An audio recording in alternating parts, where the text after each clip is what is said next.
In the deserts of Arabia, an insurgency war was raging years before I got to France. Tribes of Bedouins had united to fight a war that was very different from the one we fought in the trenches.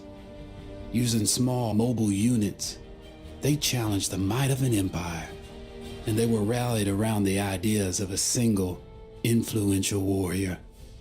Ideas of freedom and change.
The Arabian Desert, a vast ocean of drifting sands and scorched, sun-baked rocks.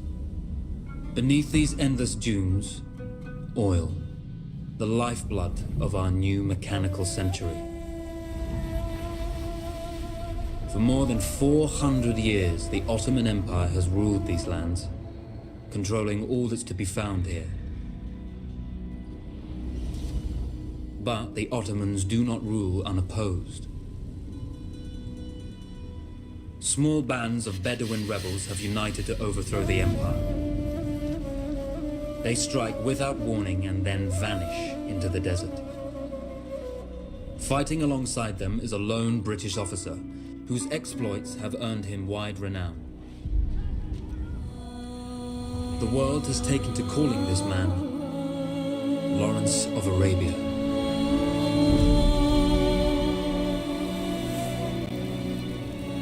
In the desert, you rely on good planning, but you also hope for a dash of luck. And luck was with us when we learned of a recently derailed Ottoman train carrying a most interesting piece of cargo.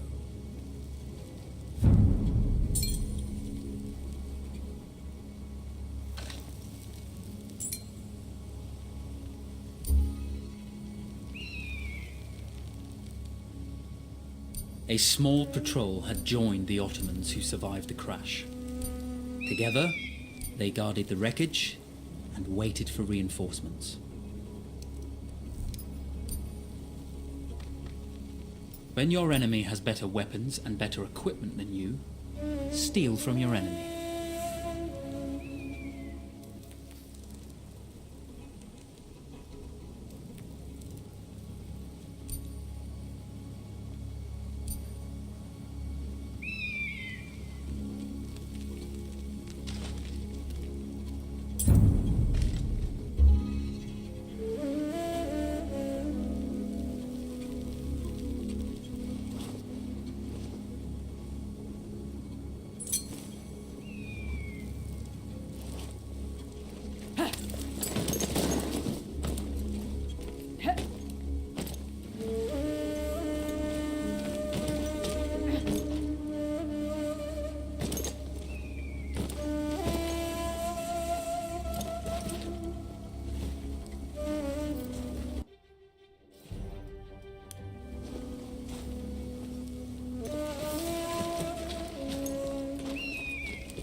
A lone fighter has just one advantage over a large enemy force.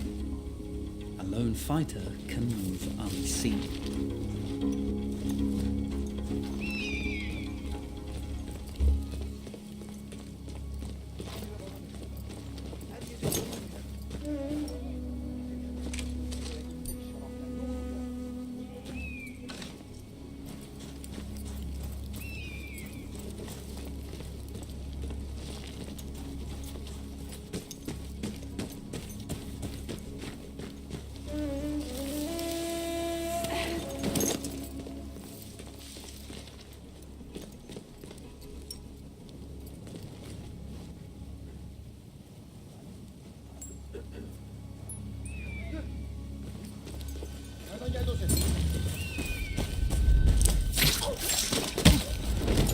Though powerful and efficient, firearms would often attract attention. You had to be prepared for the Ottomans to respond in kind.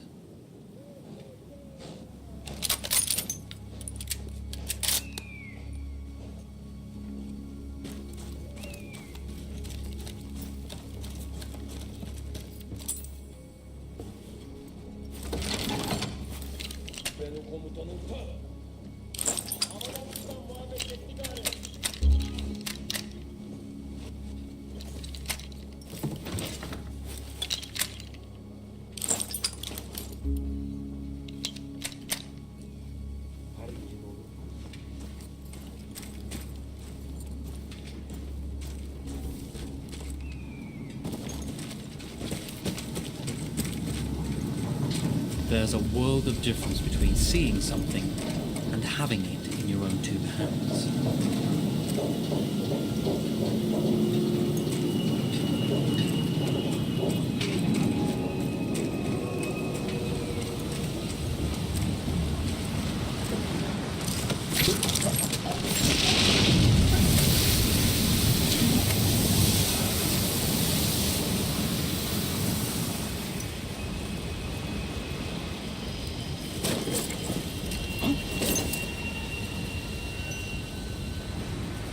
Bana göz kulak oluver.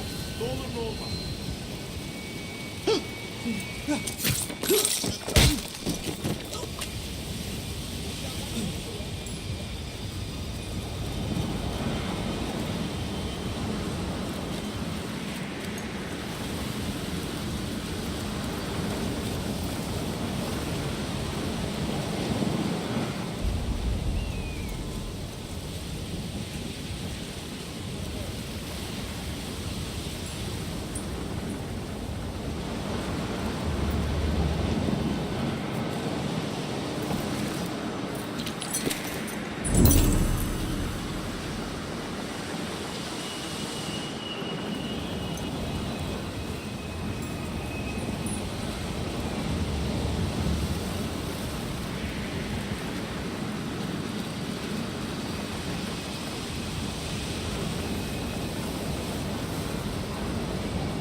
Fena benzetin piçi.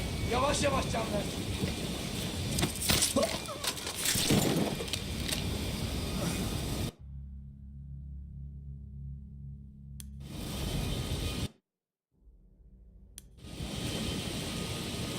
Patlayarak nereye kadar?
Dik kafalılık yapma oğlum. Pes et.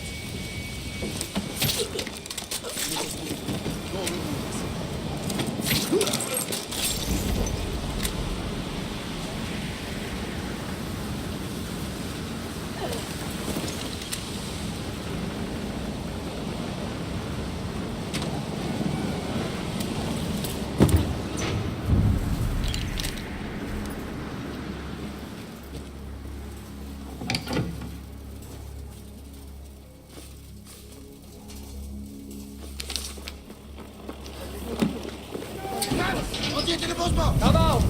It's over.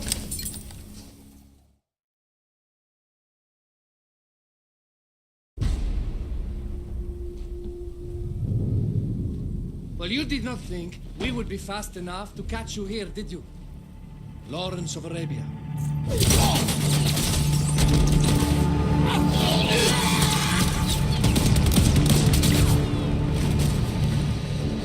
Actually, I was rather depending on it. Lawrence. Well, this is very clever. Now the hunter becomes the hunted. So who might you be? How enchanting you are, my dear. Ahmed. I'll show you enchanting. If it weren't for you, I'd be free. Free, is it? You'll be free when you're dead. And I'm happy to tell you, the Empire intends to grant you all this freedom very soon. Even now, an engine of destruction scours this desert, obliterating your allies, your families, your homes. Soon there will be nowhere to run. Nowhere to hide. Soon all that you know, and all that you love, will be ashes. You will all be free to die. Oh. Ah, you animal! Zara.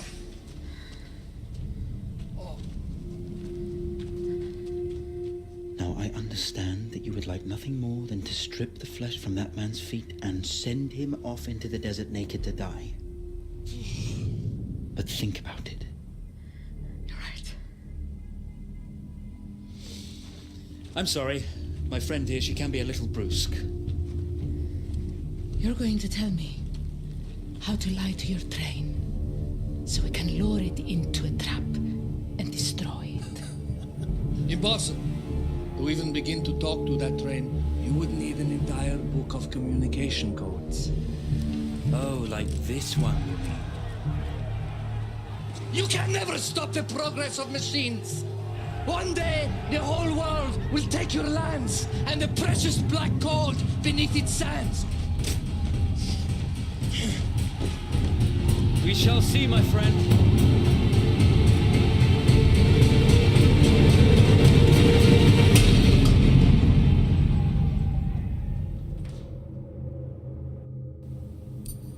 Of course, obtaining the codebook was not enough. To destroy this Iron Dragon, this Canavar, as the Ottomans had named it, we had to send it 3 encrypted messages to be able to stand down. There were Ottoman outposts scattered along the railroad tracks. The commanders there carried high-priority message capsules. We had to use those to send our orders. Infiltrating the village wouldn't be easy. A full detachment of Ottoman soldiers had occupied it.